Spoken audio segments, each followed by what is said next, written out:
L'invité de ce numéro, c'est Emmanuel Ilunga Kasongo. Il est avec nous sur ce plateau. Bienvenue, Monsieur Ilunga. Merci de m'avoir invité. Vous êtes le président national de l'Action républicaine pour le progrès, ARP. Vous vous dites centriste, républicain, plus républicain, ancien ministre, délégué des Congolais de la diaspora, ancien ministre délégué des Affaires étrangères, ancien ministre de l'urbanisme, affaires foncières, j'ai toujours fait la confusion entre affaires foncières, urbanisme, habitat, Souchibala, Bruno, et avant c'était Badibanga. Oui. Oui. Vous avez travaillé dans les deux gouvernements. Monsieur Ilunga, vous êtes parmi ceux qui avaient, un ancien fils d'Étienne Tshisekedi, pendant son combat, à côté de Rangers, même si vous n'êtes plus près de lui. Alors, Monsieur Ilunga, vous êtes parmi ceux qui avaient tiré la sonnette d'alarme avant que la situation ne dégénère aujourd'hui. Vous disiez que le président Félix, le casting n'a pas été bon, ce ne sont pas des gens qui peuvent l'aider à réussir. Et ensuite, c'est un gouvernement faible, pas un gouvernement qui doit lui permettre de rendre compte au peuple un jour en le regardant dans les yeux.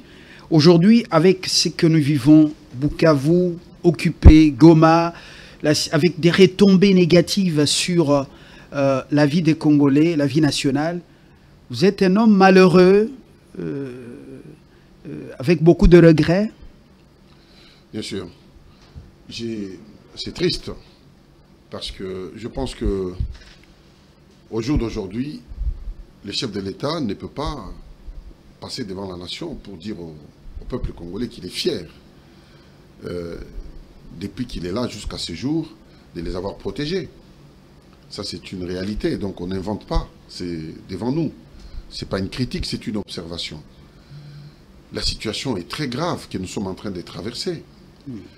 D'une part, ça ne relève pas de sa faute, si je me permets de dire ainsi, au moins à 50-60%, mais à 40%, il est responsable. Parce qu'on lui a donné un pays, même si aujourd'hui les gens disent que le pays était infiltré avec des étrangers qui avaient un autre agenda. Mais lui, en tant que chef de l'État, pouvait prendre des décisions salutaires pour son pays. C'est-à-dire changer l'équipe qui l'entoure, c'est son choix personnel. Et tous les ministres, on peut considérer que c'est les choix du président. Tous ses collaborateurs sont ses choix personnels. Et ces choix ne sont pas des choix gagnants. Et ça, on ne peut pas attribuer la faute à quelqu'un d'autre. La faute, il faut le dire, c'est lui qui choisit. Donc c'est ça la réalité. Beaucoup de gens ne veulent pas dire ça parce qu'ils attendent une rétribution. Ils se disent, si j'ai dit ça, on va dire que je ne l'aime pas. Non. C'est dire la vérité à quelqu'un n'a rien à voir avec l'amour. C'est des observations qui sont importantes pour donner les caps, pour dire au président, il est temps d'échanger parce qu'il lui reste encore 4 ans. Et s'il continue avec les mêmes collaborateurs, on va droit dans le mur. Et voilà, ça c'est au niveau des collaborateurs, au niveau du gouvernement. Je ne suis pas seul. En face de vous, Merdi Mirindi, ma consoeur, pour ce partage républicain. Merdi, on va revenir à vous. Une autre préoccupation, si le choix c'est Binobana Poto autour de lui, et nombreux également dans le gouvernement, d'autres choix sont les choix des regroupements et partis politiques proposés pour nomination, mais extraire, désactiver des généraux affairistes qui bouffent la solde des militaires et qui grossissent les statistiques des militaires et qui donnent des commandements parallèles, qui parlent avec l'ennemi, et d'autres, de gens qui font allégeance à Kagame. Il les a trouvés dans ses forces armées. Ouais. 6 ans comment ne pas les désactiver? Parfait. Il a pris tout son temps. Est-ce que tout ça, c'est toujours les 15 hommes que Kabila n'avait pas trouvés et ceux qu'il est en train de rechercher aussi? Alors, il faut dire aussi que c'est pas mauvais, ça, la démarche du président d'avoir privilégié la diplomatie. Tout au long de son mandat, il a privilégié la diplomatie. Il y a quand même des retombées positives. Mais la diplomatie, à elle toute seule, elle ne suffit pas. Vous voyez, la diplomatie sans armes, c'est comme si vous voulez faire des omelettes et que vous n'avez pas du feu. Donc vous n'en ferez jamais. Vous aurez des œufs, mais vous ne pouvez pas faire des omelettes. Et donc la diplomatie doit être accompagnée. Je prends un exemple. Dernièrement, lorsque le Parlement européen a voté une résolution pour casser l'accord qui a été conclu avec le Rwanda. Moi, j'étais à Strasbourg. Nous avons mobilisé des Congolais. J'ai mobilisé beaucoup de Congolais. On vous a vu avec des Congolais en train de manifester. Exactement. Oui. Et il n'y avait pas d'officiel. J'étais les seuls à... Parce qu'on a des Congolais qui travaillent à l'intérieur au Parlement. Kaikwamba était sur place en Europe. Il n'était pas là. Non, Kaikwamba était dans un autre lobby. Non, mais ce qui était plus important, c'était au Parlement européen.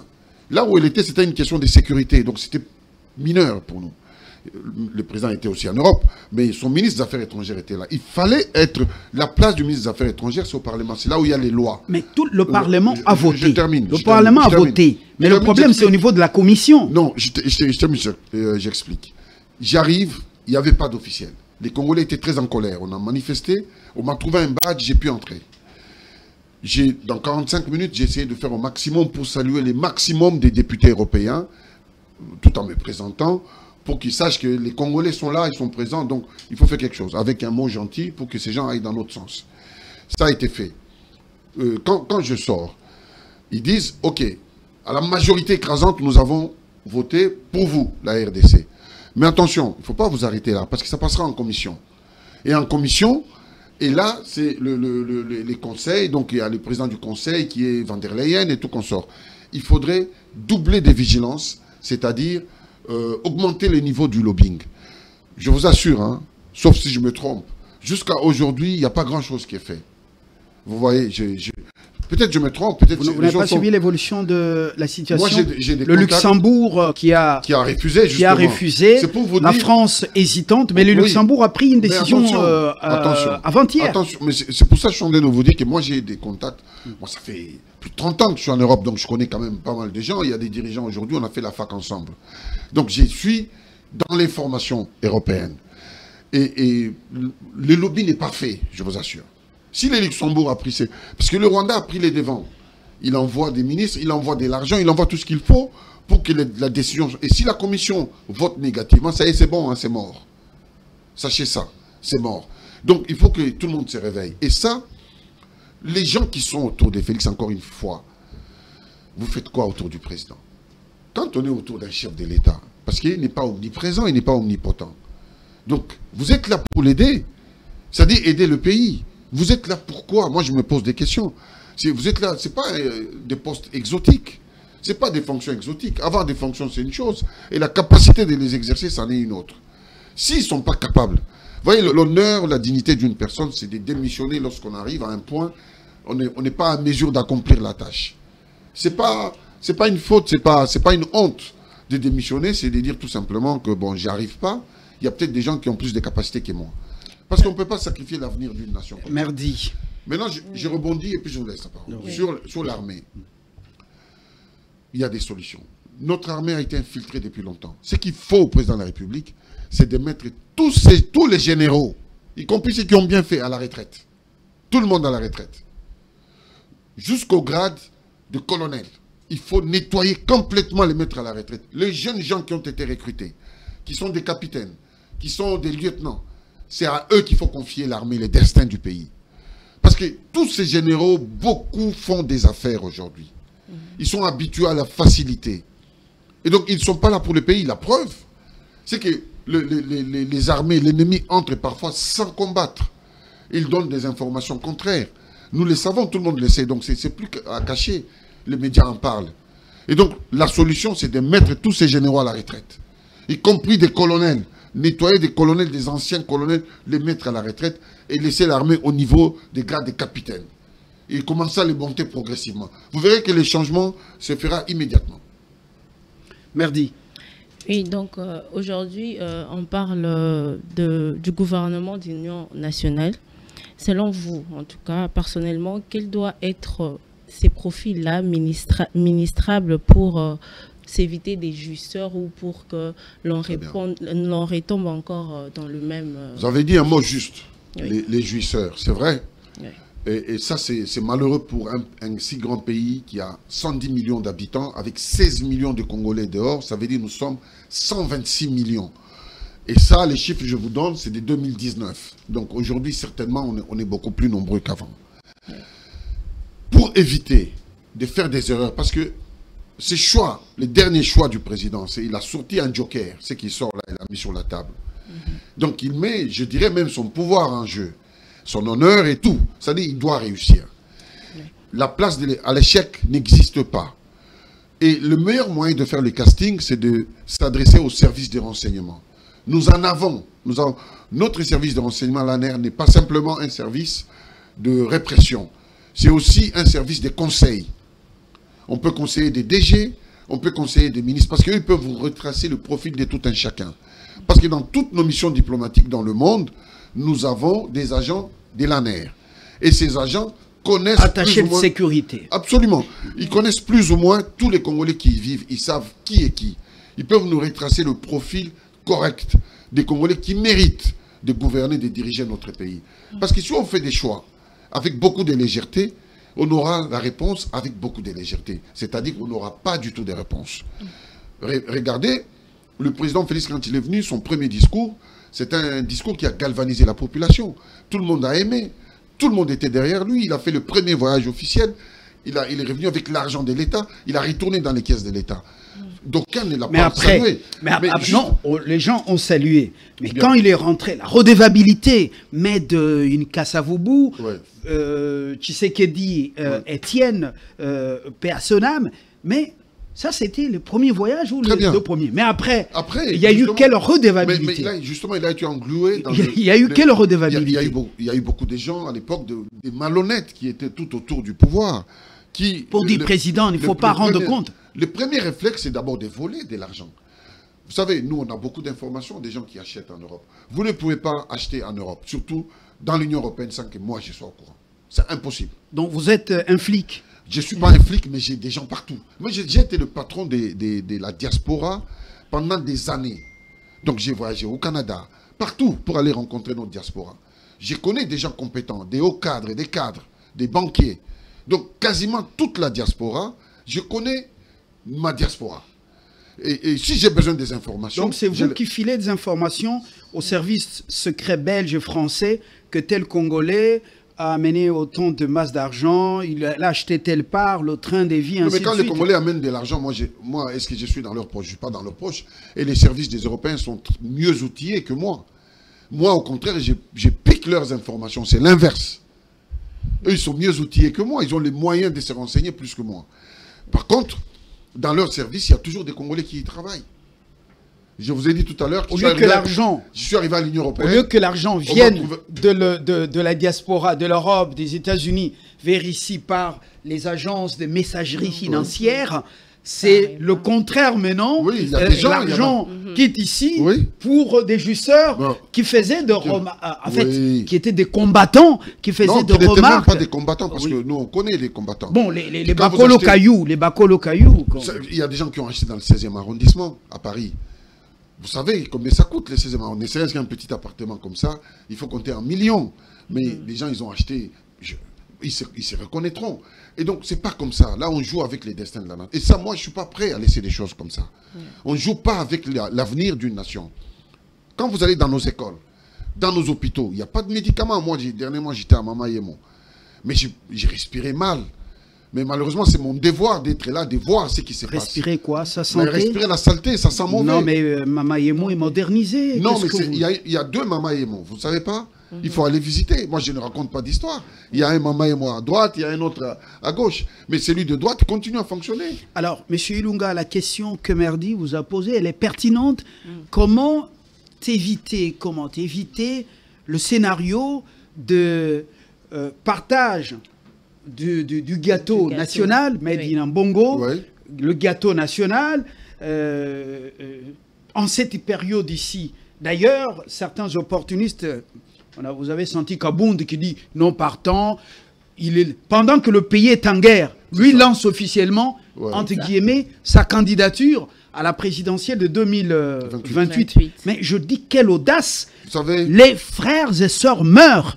Vous annoncez candidat pour venir régner sur les cadavres. Vous savez, moi je suis attristé par le comportement de l'opposition ou des dirigeants politiques congolais.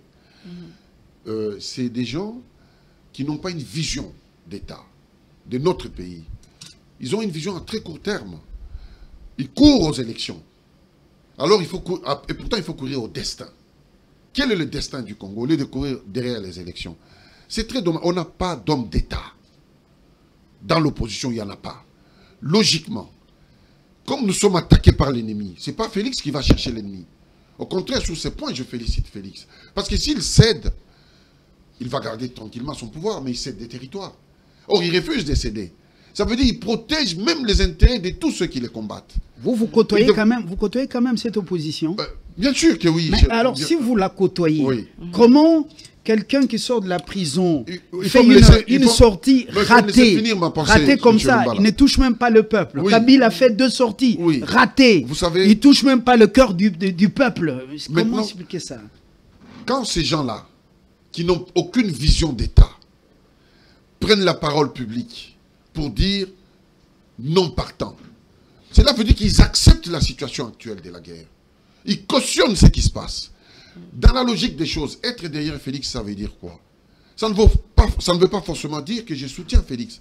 Ça veut dire que nous devons faire bloc. Parce que nous sommes des Congolais. Félix est Congolais. Au-delà d'être président.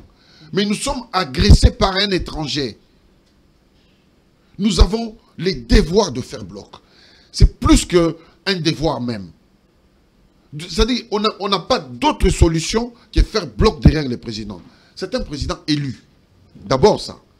Sur le plan du droit constitutionnel, il a le droit de former un nouveau gouvernement d'union nationale lorsqu'il sent que le pays est en danger. C'est son droit absolu. Si on lui refuse même les droits de former un gouvernement, on lui refuse le droit d'appeler les gens. Quand un pays vous appelle au devoir parce qu'il y a la guerre, vous n'avez pas le droit de dire non. Vous savez, je prends l'exemple de l'Europe. En France, on a annoncé, on a même voté une loi, on a dit, s'il y a la guerre, tout le monde sera recensé et convoqué. Et si vous dites non, vous faites la prison. D'ailleurs, la France recrute en ce moment. C'est des pays développés. Si vous dites non, vous faites la prison. Comment est-ce que le président de la République peut appeler la classe politique à l'unité et que vous vous désolidarisez de cet appel alors que nous sommes en guerre? Alors, qu'est-ce qu'ils attendent maintenant de cette guerre? Les élections qui vont avoir lieu dans quelle partie du Congo? L'Est votera oui ou non?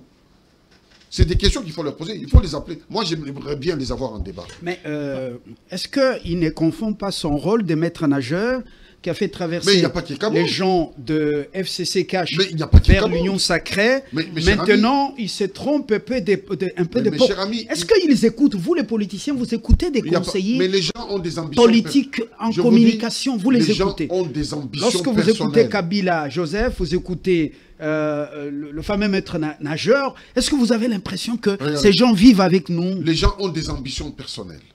Ils ont des ambitions personnelles et ils veulent les assouvir à travers la politique. S'ils étaient meilleurs, capables, ça se saurait. Parce qu'on les a déjà vus à l'œuvre. Kabound aussi, on l'a vu à l'œuvre. Moïse Katumbi, on l'a vu à l'œuvre. Donc la plupart des gens, Faïlou, on l'a vu à l'œuvre quand il était député. Et donc c'est aux Congolais de juger, de savoir qui est capable de poser des actes forts pour la nation.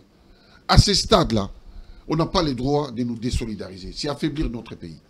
Oui, mais est-ce que vous pensez que, en tout cas, selon vous, ces refus-là, ces refus de ces opposants-là qui ne veulent pas participer à cette union nationale, est-ce que vous pensez que c'est un frein quand même par rapport à ces processus tant voulus par le président Félix Tshisekedi? Oui, bien sûr, parce qu'ils font partie de la classe politique congolaise. Mais malheureusement, ils n'ont pas appris les leçons de l'histoire. Qu'est-ce qu'ils demandent? Moi, j'ai écouté les discours de Faïl où ils demandent de souscrire à la démarche de la CENCO. La démarche de la CENCO, c'est quoi? C'est les dialogues, d'appeler aussi les M23, les Turanéo, tout ça, tous ces mouvements-là, les mettre autour de la table et discuter avec eux. Nous allons discuter du destin de notre pays avec des étrangers. Les M23 est composé à 90% des étrangers, des Rwandais. Les Turanéo, ce sont les Rwandais. Donc, nous allons les mettre autour de la table pour discuter destin du Congo. C'est pas normal, les discours de Martin Faye. C'est irresponsable. Lui, ce n'est pas un homme d'État. C'est un homme politique. La différence entre un homme politique et un homme d'État, un homme politique, il voit son destin à travers les élections. Mais un homme d'État, il se projette dans le futur pour donner solution, même aux enfants qui ne sont pas nés. Il cherche à avoir des solutions. Donc, au jour d'aujourd'hui, moi, j'ai dit à Félix de continuer la route. Le pays peut avancer avec ou sans leur présence. Est-ce que la démarche des religieux, protestants et catholiques, c'est pas une sorte de pétard mouillé déjà? Le pacte social, c'est pas de quoi? Est-ce que c'est pas une sorte de pétard mouillé déjà? Ça ne peut pas réussir parce que nous avons déjà connu ça. Nous avons connu ça. Moi, j'y suis entré au gouvernement en 2016 avec le fameux dialogue avec Edem Kodjo. Nous, de l'opposition, nous avons discuté, on s'est mis autour de la table. Mais quand on était au gouvernement, vous êtes des témoins, vous avez vu combien on travaillait. Combien, moi, en tant que ministre, j'ai souffert par rapport aux gens qui sont venus au gouvernement pour prendre de l'argent, s'enrichir, tout simplement. Et donc, on va répéter la même chose. Je pense que le président Félix a été élu, il est en plein mandat. Comme il est en plein mandat, il doit exercer son mandat, sans ménagement. Il appelle au nom de la nation, la classe politique congolaise, à faire bloc pour combattre l'ennemi qui nous agresse. Et il a les droits de le faire. La Constitution lui en donne le droit. Au jour d'aujourd'hui, deux choses doivent être faites. Il faut qu'au Parlement, à la rentrée parlementaire, qu'on vote une loi pour construire un mur entre le Congo et les Rwandais. Il nous faut un mur et des barbelés. Partout, il y a de l'eau, mais les États-Unis l'ont fait avec le Mexique. Israël l'a fait. Nous ne sommes pas les premiers à le faire. Corée du Nord, Corée du Sud, ils l'ont fait. Même les Burundi aussi et le Rwanda. Ils ont érigé le mur, oui, le Burundi et le Rwanda. Voilà. Oui, nous devons avoir... Il n'y a que nous qui sommes naïfs. Mais j'ai proposé ça depuis bien longtemps. Trop solidaires que les solidaires. Il faut un mur entre le Congo et le Rwanda, le Congo et l'Ouganda. Nous devons faire un mur. Pour l'instant, chacun doit rester chez soi. Les Rwandais, nous, on n'a pas besoin des Rwandais. Est-ce que ce n'est pas... Ce que nous subissons, je terminerai là, ce que nous subissons, ça relève du génocide ou du massacre qui s'est passé au Rwanda, où les Rwandais se sont entretués entre eux-mêmes. Deux frères s'entretuent et ils vont faire payer le prix aux voisins. Nous, on n'était pas là quand ils faisaient le massacre. Ils ont l'habitude, ils l'ont fait en 59, ils l'ont fait en 60, et ils ont l'habitude de le faire, ils le feront encore. C'est dans leur gène. Et voilà. Ils ont amené la culture du sang chez nous. Voilà, connaissant l'histoire, parce qu'elle est têtue, Félix Tshisekedi, en cette période, objectivement parlant, est-ce qu'il se comporte, il a endossé sa tenue de commandant suprême des FARDC et de la police. Vous savez, au jour d'aujourd'hui... Quand on laisse les troupes ougandaises continuer ce qu'ils appellent les frappes conjointes, dont en Ituri, et objectivement parlant. Non. Est-ce que... Non. Félix Tshisekedi, il est dans sa tenue de commandant suprême, ou il est dans la tenue, dans ce qu'on appelle col pastoral. Il est dans la diplomatie. Et ce n'est pas ça qu'il faut faire.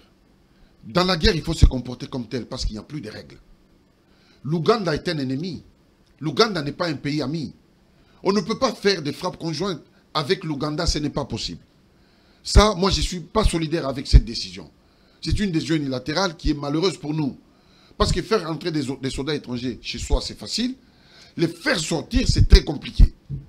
Vous voyez. Et donc, non. Est-ce qu'il a tiré les leçons d'avoir amené les forces... Vous me posez une question, il faut que vous arriviez, vos J'ajoute les forces de l'EAC sur notre territoire. Regardez, vous m'avez posé une question, il faut que vous enchaînez. Vous enchaînez. Il n'a pas bien tiré les leçons du passé. Il n'y a pas que les forces de l'EAC. Il y a eu plusieurs cas comme ça. Mais à aucun moment, le président ne s'est retourné vers son peuple. Nous avons la force, les Congolais eux-mêmes. Et de leur dire, voilà, nous sommes en guerre. Maintenant, je vous réunis. J'ai réuni tous les chefs traditionnels de notre pays. Et il leur parlait solennellement. Nous nous réunissons tous. Nous disons maintenant, d'abord nous-mêmes, nous allons faire la guerre. Il ne l'a pas fait. À chaque fois, il se réfère aux étrangers pour qu'ils viennent. La MONUSCO, les Nations Unies. Ces gens, ce sont nos bourreaux. C'est eux qui orchestrent tout ça. Ils ne viendront jamais avec des... Ça fait 30 ans que ça dure. Franchement. Ça fait 30 ans. Donc, à un moment donné, le président doit retourner chez soi. Nous sommes là, nous les Congolais. Nous sommes en diaspora avec beaucoup d'intelligence.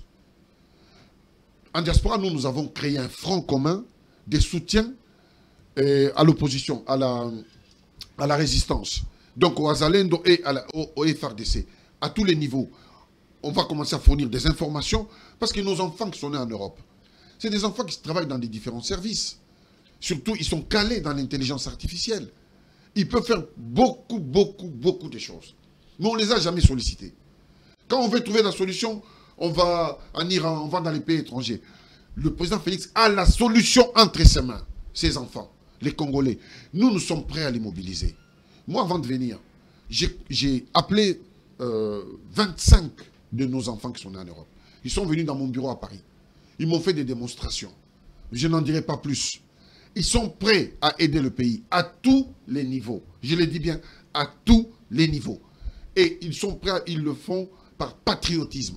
Ils n'ont même pas besoin d'argent parce que là où ils travaillent, ils gagnent super bien leur vie. Oui. Mais il faut un couloir de communication. Le président a nommé son conseiller spécial. Moi, je dois vous avouer, je l'ai appelé 4 et 5 fois. J'ai 3 de ses numéros. Mais il n'y a personne qui répond. Le spécial. Oui. Bon, mais c'est ça. Est-ce que ce n'est pas dans l'ADN des Congolais? Dès qu'il a une petite parcelle de pouvoir, la première réaction, il ne décroche pas les appels. Beaucoup de nos compatriotes m'ont appelé du Texas, de New York, du Canada, de l'Europe, n'en parlons pas, même de l'Australie, des Congolais capables. Je ne peux pas leur répondre.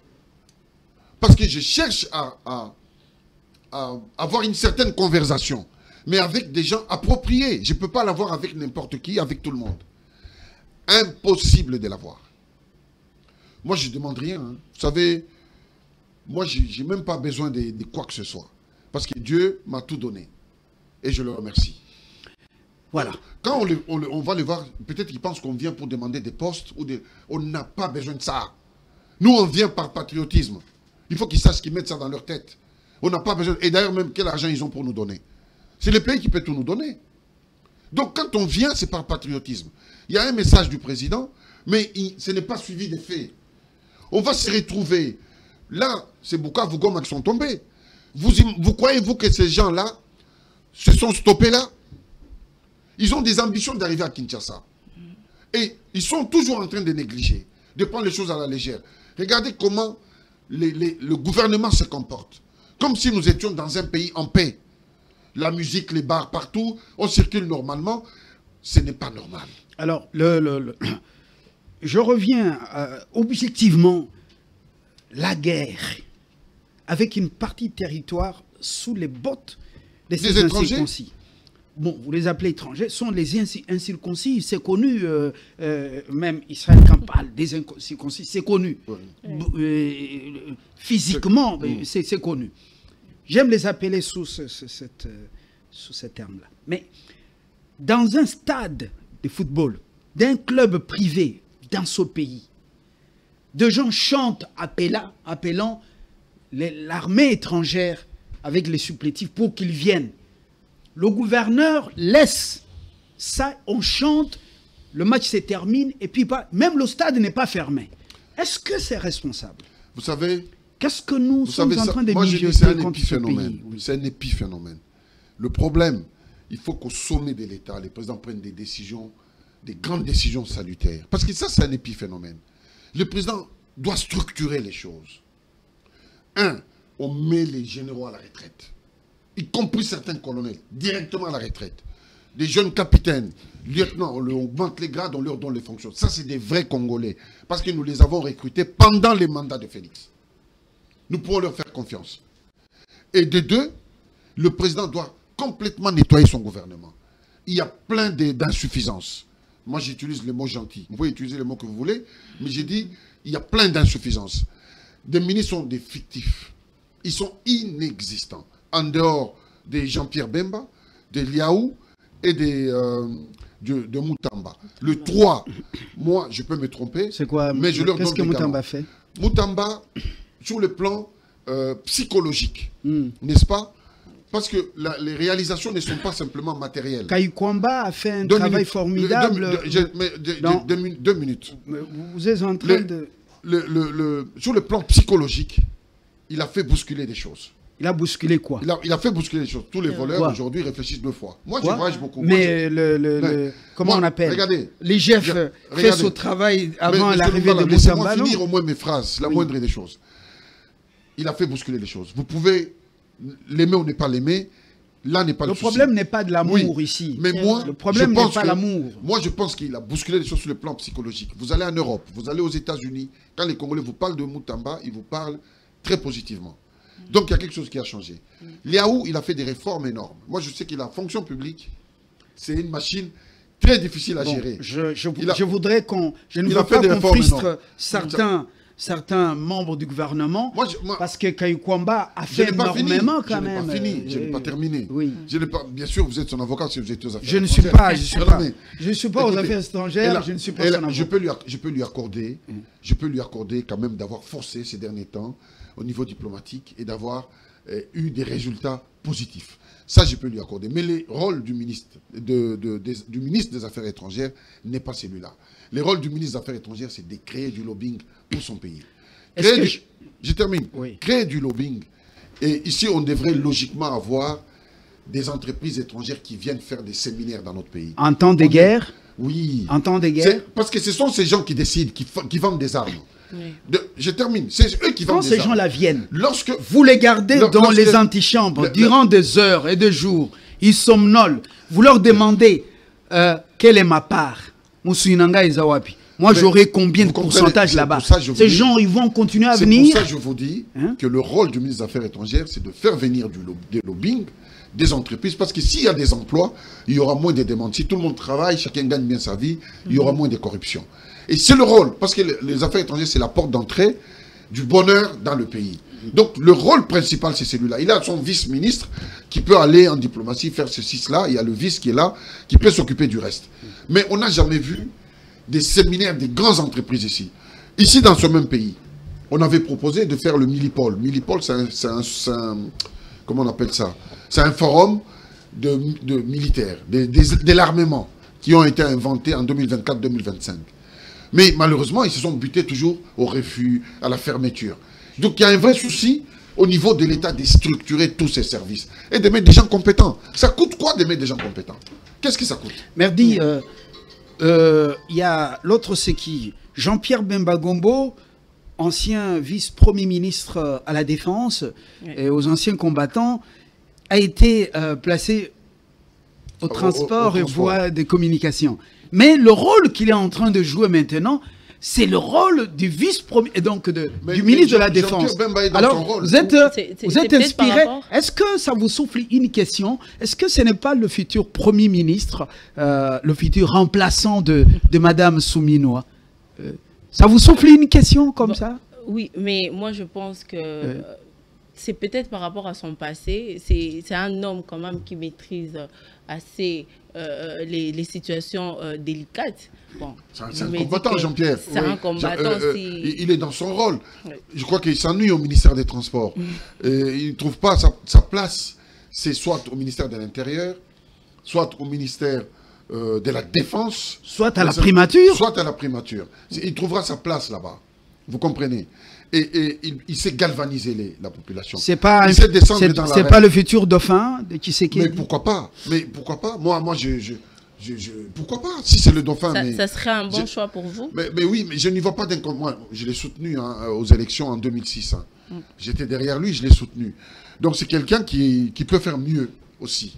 Ce gouvernement, le commandant suprême, au lieu d'appeler à la formation d'un gouvernement de combat, il appelle à la formation d'un gouvernement d'union nationale. Alors, ça s'appelle que ceux qui n'étaient pas là puissent rejoindre le navire et partager les gâteaux. Alors, est-ce que ce n'est pas une erreur d'approche? Non. Parce que derrière, en fait, l'idée du président, lorsqu'il dit « je vais demander à d'autres leaders politiques ou acteurs politiques de nous rejoindre pour former un gouvernement d'union nationale afin de combattre l'ennemi ». Vous voyez, la phrase n'est pas... Mais vous avez tiré un mot de la phrase. La phrase n'est pas terminée. Et donc, je ne pense pas, parce que les gâteaux dont vous parlez, les gens ont l'habitude de parler du gâteau. D'abord, ces mots-là, moi, je n'aime pas du tout, parce qu'il n'y a pas de gâteaux du tout. N'est-ce pas? Il n'y a pas de gâteaux à partager. Oui. Nous avons un pays à construire. Le Congo n'est pas un gâteau. Nous avons un pays à bâtir avec beaucoup de conscience, et tous ceux qui ne sont pas conscients n'ont pas leur place au sein de ce prochain gouvernement qui va être formé.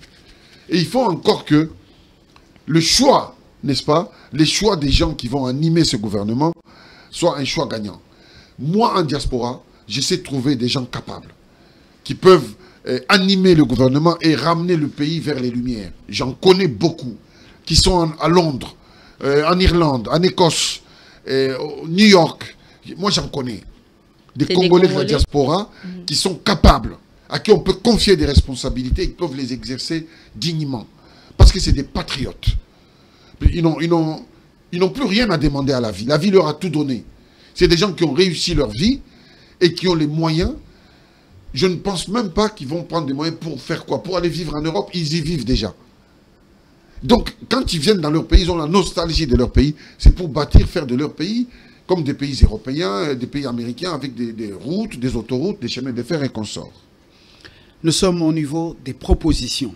Même si c'est lui qui est chargé d'amorcer les consultations, il ne prend pas les appels. Peut-être que ce sont les parsecs qui gardent les téléphones dans leur sac, où il est très occupé.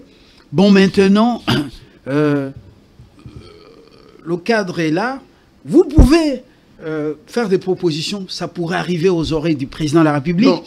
Concrètement, nous ne sommes pas au niveau des discours. Le commandant suprême, on dit souvent quand la viande est dure, il faut utiliser les couteaux pour la morceler et puis la consommer. Maintenant, qu'est-ce que vous proposez concrètement? Gouvernement d'union nationale, vous dites qu'il y a le combat dedans parce que c'est pour lutter contre l'ennemi. Il y en a qui ne veulent pas y être, comme le prisonnier qui vient d'être libéré. Oui. Et puis d'autres sont sur le schéma des religieux. Finalement, un pays divisé à ce niveau, est-ce que nous allons gagner ce combat malgré les succès diplomatiques? Vous savez, le président doit se fixer un cap. Il a décidé de former un gouvernement d'union nationale, ce qui est son droit constitutionnel le plus absolu. Il doit le faire. Le pays peut fonctionner avec ou sans la présence des gens dont vous pensez qu'ils sont indispensables. Nul n'est irremplaçable. Le cimetière est rempli de grands hommes. Donc à partir de ce moment, on peut construire le pays même avec la jeune génération. Le pays doit continuer et le cap est là, il est fixé. Ça, c'est la première chose. La deuxième chose, nous avons des enfants qui sont en diaspora, qui sont prêts à aider le Congo. Avec eux, on peut gagner cette guerre. Parce qu'ils maîtrisent l'IA, l'intelligence artificielle. Il y a des services ici au Congo qui doivent s'occuper de l'intelligence artificielle. Mais nous ne gagnons pas la guerre. Nos militaires sont tués. Donc ces services sont défaillants. Alors à partir du moment où on constate qu'ils sont défaillants, il faut qu'ils puissent être humbles, modestes, ouvrir l'esprit et le cœur pour accepter qu'il y ait d'autres propositions. Nous avons des solutions que nous pouvons leur proposer. Concernant l'armée, concernant les renseignements, les numériques, concernant le pilotage de drones, pour piloter des drones. Et les drones dont on a besoin, ce n'est pas des drones qui coûtent des millions, c'est des drones de 200 €, 300 €. Mais si on en a des milliers, nos jeunes peuvent ajouter des processus dessus pour que ce soit des drones de guerre. C'est faisable. Et ils sont en mesure de le faire. Et donc, les gens que le président charge pour ces questions ne font rien. Parce qu'on en parle, mais ils ne réagissent pas. Et pendant ce temps, nous sommes en train de perdre des territoires. Et donc, ces gens, je pense qu'ils ne sont pas à leur place, tout simplement. Vous ne pouvez pas avoir de telles fonctions et ne pas répondre aux appels. C'est impossible pour des pays organisés. Je ne parle même pas des pays européens. Vous prenez le Sénégal, le Burkina Faso, vous appelez, vous aurez forcément quelqu'un au téléphone qui vous donnera une réponse quelconque. Ici, ce n'est pas le cas. Bon. C'est un blackout, un silence. Et ça, je pousse un peu un cri de colère. Ce n'est pas normal. Lorsque le président vous fait confiance, il vous confie une si haute responsabilité d'être conseiller spécial en matière de sécurité, il faut prendre les numéros de téléphone. Ça se trouve que quelqu'un est en train, a une information que l'ennemi est entré, vous devez faire ceci, et vous fermez les téléphones, et vous ne rappelez pas. Et ce n'est pas normal, donc il faut changer. Très bien. Lorsqu'il a pris le pouvoir, la communauté juive et les Israéliens aux États-Unis avaient invité le président de la République à prendre la parole. Ce sont des occasions rares à prendre la parole devant ce lobby juif. Est-ce qu'il y a eu un travail de suivi avec les services d'intelligence de notre pays pour pouvoir approcher Israël? Parce que, à cette période, si l'intelligence fait son travail, Israël était déjà, par Netanyahou, en train de nous déstabiliser à partir du Rwanda. Est-ce que, à ce niveau, nous avons été des hommes anticipants? Non. Mais la preuve, c'est que nous... Vous savez, quand vous êtes en échec, tout ce que vous pouvez dire, personne ne va vous croire. Parce que vous avez échoué. Vous dites, vous êtes intelligent à l'école, vous ramenez un bulletin, vous avez 40%. Vous allez dire, vous êtes intelligent, personne ne vous croira. Donc, nos services ont été défaillants, tout simplement. Nous, nous voulons la force. Et Vital Kamerhe qui va en Israël maintenant et tout ça. Vous savez, c'est pas comme ça. Ça ne se passe pas comme ça, quand même. M'as-tu vu de manière exotique? Non. Le travail véritable, c'est fait en coulisses. C'est fait avec des hommes qui ne sont même pas connus. C'est comme ça que le travail se fait avec des pays sérieux. Vous comprenez? Le président a été invité aux États-Unis pendant cette période. Il fallait une petite commission secrète qui continue à faire le travail. Et qui, parce que les mêmes commissions des Juifs existent dans quasiment tous les pays du monde. En France, c'est les CRIF, en Belgique, il y en a, en Allemagne, il y en a. Donc, parce que c'est des gens qui ont un lobby assez fort, nous avons besoin d'eux. Aujourd'hui, les logiciels que le Rwanda utilise, c'est Pegasus. Avec le logiciel Pegasus, tous nos appels sont écoutés. Ne soyez pas surpris qu'il y ait une réunion s'est faite à l'OUA. Le soir même, ils ont l'information. Parce qu'ils vous suivent. Ils participent numériquement à votre réunion. C'est les logiciels des Israéliens. Israéliens, justement. Voilà. Ils utilisent aussi la technologie des Israéliens dans l'armement ou dans l'armée.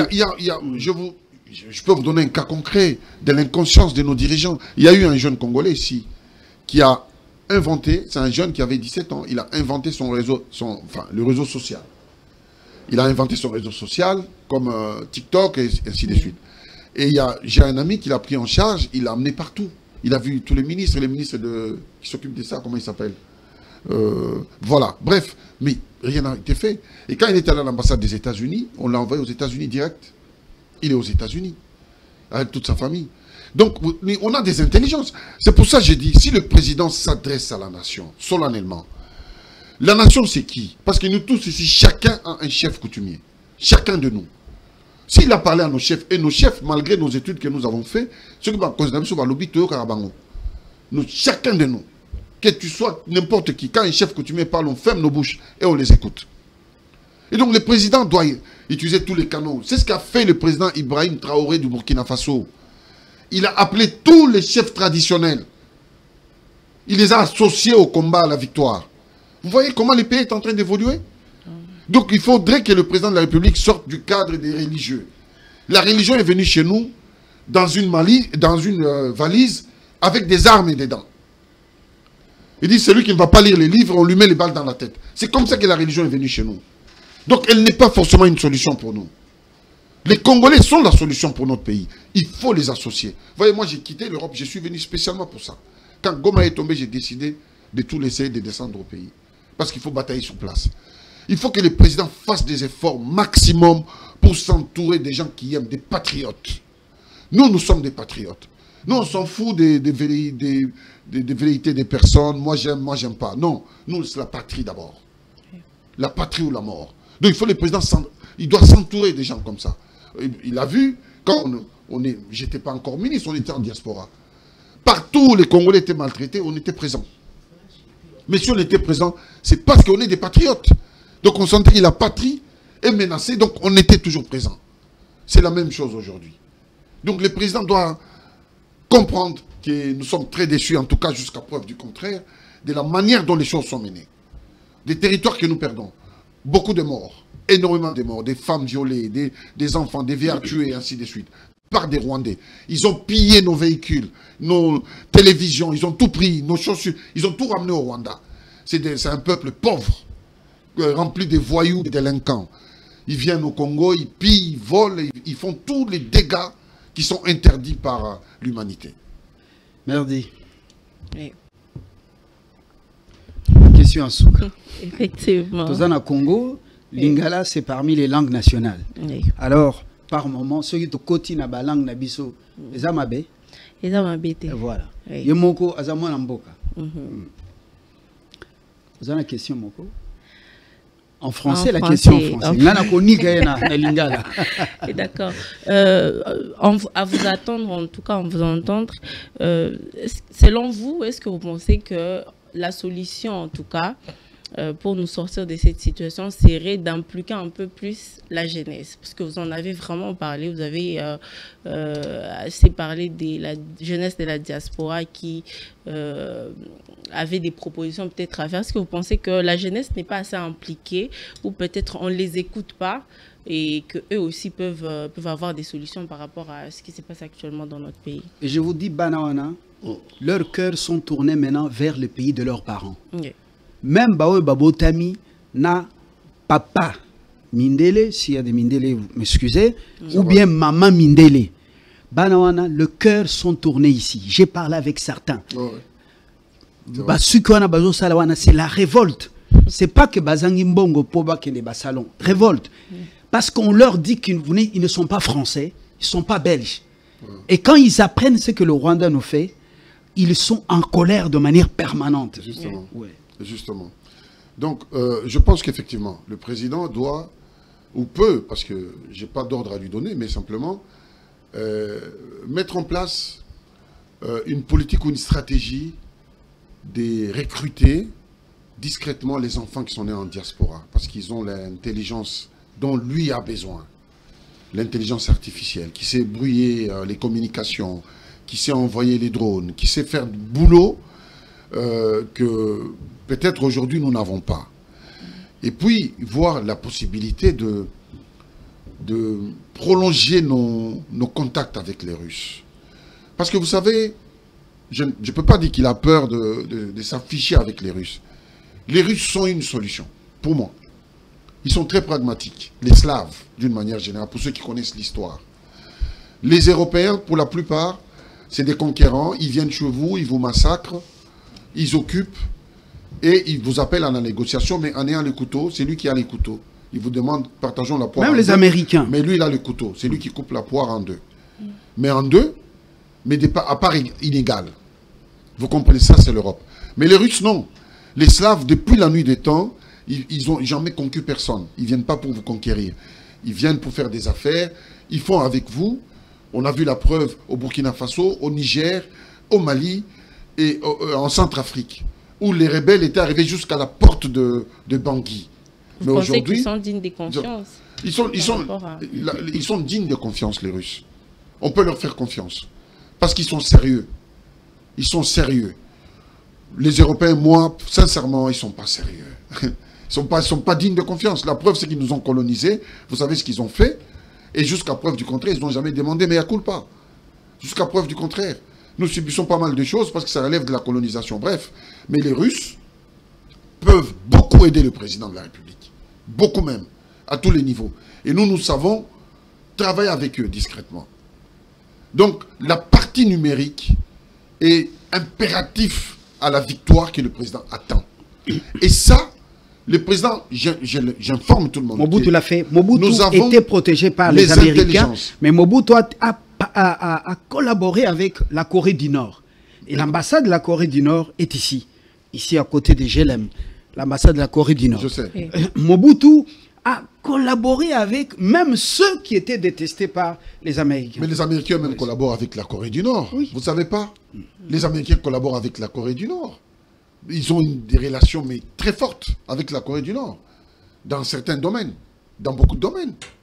Tous les pays sous embargo, vous allez là-bas, vous trouvez même une fourchette Made in America. Des assiettes Made in America. Alors ils vous disent que les pays sont sous embargo. Donc, Tokyo n'est pas Poutine. Mais regardez, nos intérêts sont vitaux. On joue la vie de notre nation. Nous sommes quand même libres, nous pouvons décider de avec qui nous allons collaborer. Nous avons peur de quoi? Et le régime Mobutu, même s'il était avec la CIA, soutenu par les Américains, a combattu aux côtés de l'apartheid, a pris position pour l'Égypte en défaveur d'Israël. Oui. Mais je crois qu'on doit être libre de mener la direction du pays. À ce stade où nous sommes, nous avons perdu plus de 15 millions de personnes. Oui. Nous n'avons plus de réflexion, il n'y a plus quelqu'un de puissant. Si ces gens étaient puissants, ça se saurait. Nous Pamba, ce sont des géants au pied d'argile. Un verre d'eau, Barokoya. Donc il faut que les présidents décident. Nous, le peuple, nous sommes prêts à les suivre, aveuglement. Mais s'il s'agit des intérêts du pays et de la survie du pays, il faut avoir des décisions. Et ces décisions, tant qu'on soit en haut, bateau, des gens capables, pas des gens qui viennent faire des affaires. Un militaire, si quelqu'un veut faire des affaires, reste dans le monde des affaires. Si tu veux avoir de l'argent, avoir des millions, va dans le monde des affaires. Soit tu es dans le monde des affaires, tu es un homme politique, tu viens avec ton argent. C'est différent. Mais quand tu acceptes d'être militaire, tu acceptes que l'État te prenne en charge. Tu ne peux pas être militaire avec des voitures qui coûtent 100 000 $, 200 000 $. Tu es un voleur. Voilà. Il n'y a pas d'autre mot. Tu as acheté ça comment? Donc tu n'as pas le temps, tu sacrifies tes troupes pour ton bien personnel. Bon, peut-être le président ne veut pas qu'il y ait des communiqués. Nous, les ressortissants du couloir Madiakoko, nous dénonçons. Le président a désactivé le nôtre. C'est peut-être ça. Mais écoutez, vous savez, quand vous... un jour, moi je me rappelle, j'étais encore à l'université, lorsque Internet est bandé au Bima. Je fais juste une parenthèse. Dans mon université, on a été le pôle où on a testé Internet pour la première fois. Donc, François Mitterrand vient pour inaugurer. Donc, Internet, balbutiement d'Internet. Il a connu des syndicats ont manifesté. Les gens ont manifesté qu'ils ont à l'État pour des choses numériques à l'époque. Ça sert à quoi? Ça servira à rien. Donc, la manifestation à Makassi. Mitterrand vient dans l'université, il coupe les ribans, parce que notre bibliothèque était connectée. Donc, il fait un discours. Dans son discours, François Mitterrand dit, vous savez, l'avenir ne peut être vu que par un homme d'État. Un homme politique ou un syndicaliste ne peut pas voir l'avenir. Il voit le présent,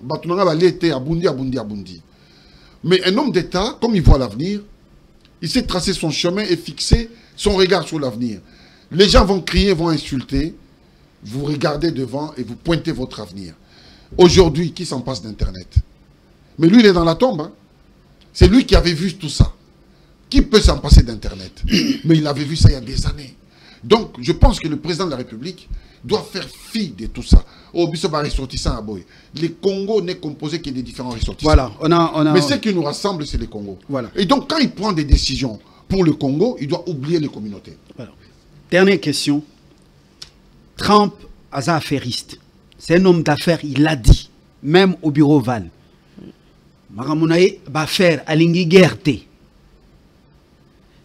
Comme à Yalta, en Crimée. Oui. Basala qui partage. Tango, Kouisaki, Hitler Adolf Nazinaï. Si quoi, bazo ça la partage moussous. En Ukraine. Yazui, faire, minérer, azongi son mbongoyo, Biden abimisaki. Bon, Lukuta ou Yasolo toyibite. Si quoi, Russie a obtenir non-adhésion ya Ukraine dans l'OTAN. Oui. Deuxièmement, azozoa mabele ya Ukraine parce que donc à une ambition, il y a qu'on s'est reconstitué comme ce fut la force de l'URSS. Alors, na minito yo, biso tozana bate rare, nobium, lithium, biloko nyonso wana bate rare tozana ngo. Ezo kufa nanzala na mabele. Tozali na ba richesse nyonso wana, technologie, transition, pays solution. Est-ce que na minute tozana batu na Washington o bako côté la batu à Trump, tout ça là ba faire, tout signé, ba exploité par la grande porte au lieu bana Congo, ba kufa boyi. Omoni biloko nyonso au Tikoloba, pour la plupart ils sont dans les zones. Lingala nga eza kotenga mame oyoki mutuna. Ayoki. Biloko nyonso wana ils sont dans la zone occupée. La première chose pour Nabiso, c'est de restaurer l'intégrité du territoire. Et puis notre souveraineté. En tout cas, première chose, Nabiso. On doit batailler d'abord pour ça. Parce que ceux qui ont signé, on a exploité dans les statu quo, dans la même situation. Aujourd'hui, l'intégrité territoriale est à Liboso à Makambo Nyonso. Là où il y a les affaires, les canaux se taisent. Vous comprenez? Ils à Liboso à Makambo Nyonso. Maintenant, rien n'empêche de prendre langue avec l'administration américaine pour nous rassurer Bango. En leur disant, nous retrouvons l'intégrité territoriale et vous serez la seule société en pole position pour pouvoir exploiter. Parce qu'on n'a pas le droit de leur donner le monopole. C'est interdit par l'OMC. l'Organisation mondiale du commerce, dont les Américains sont membres et tout le monde est membre. Donc, on va biaiser... Donc, Pessi Chine, Bariché Sebele. Tozana Chang Chang Chang. Ça, c'est un autre sujet. Basela mal construite. On va tout ça. Maintenant, est-ce qu'on a informé que Tozana diplomatie à couloir Wana pour tout ça là-bas faire? On peut avoir cette diplomatie, mais est-ce que... Moi, mon père me disait, on reconnaît l'arbre par son fruit. Mon père me disait tout le temps, on reconnaît l'arbre par son fruit. Bah, il faut les amanga, aux autres talaboye, m'appelle les obima. Mais Mouton a insisté sur ces amanga. On dit pour lui faire plaisir. Mais au fond de toi, tu n'es pas convaincu. Il y a diplomatie dans le résultat ça. Combien de gens ne sont pas payés à temps? Ou pas du tout? Nambo Kanabiso. Le matin, il se lève pour aller au travail. Avec l'espoir que les 30, il sera payé, mais les 30, il n'est pas payé. Bago foot avec 2 mois de retard, 5 mois de retard, 6 mois, 7 mois de retard. Comment vous pouvez construire un pays avec des gens affamés? Avec des gens qui ne pensent qu'à leur salaire. Donc tout ça, tous ces problèmes, un homme d'État doit porter ça sur ses épaules, son dos. Ma souffrance, il doit s'habiller de ça. Une fois qu'il s'est habillé de ces souffrances-là, il y aura des solutions. Merci. Mais pour l'instant, on n'en a pas. Merci Emmanuel Ilunga. C'est pourquoi il faut... Makambuya, ya solo au lieu matolo béton. Non, il faut koye bisamokonzi makambuya solo. Voilà la réalité qui se passe. Na peuple, voilà ce qui se passe. Bon, Merdi, on a fini. Si, on a fini. Merci. Merci, Monsieur Lumbala, Fabien. Emmanuel Ilunga Kasongo, président national de l'ARP. Alliance... Action républicaine pour le progrès. Voilà. Un parti qui se veut républicain, donc c'est la droite. La droite, oui, la droite dure. Si on a plusieurs partis politiques, on ne sait pas combien sont à droite, combien sont à gauche, combien sont au milieu. Nos idées sont des idées de droite. Voilà. Parce que nous sommes traditionnalistes. Nous voulons des valeurs et des règles et le respect de bien de l'État. La première chose, moi, si je suis au pouvoir, c'est de construire une grande prison. La libérer d'abord Mboka, quand moi je suis au pouvoir, vous libérez d'abord Mboka de tous ces Rwandais. Vous libérez Mboka. C'est ça. Oui. Chez nous au centre, chez nous au Congo au centre, on dit quand Ezoïnda, les femmes crient. Est-ce qu'il n'y a pas d'hommes dans ces villages? Oui, pour agir. Pour dire, est-ce qu'il n'y a pas d'hommes? Alors, si vous êtes des hommes avec H, avec grand H, les hommes, pas Mibali Angouya, il y a Kimbiolongo, non, Ankoro, non, Matakita, non, les hommes qui savent libérer le peuple. Non, mais c'est parce que je suis Nazamon Akin, non? Donc, libérer ce pays de ces incirconcis et rétablir l'intégrité territoriale. À très bientôt. Au revoir.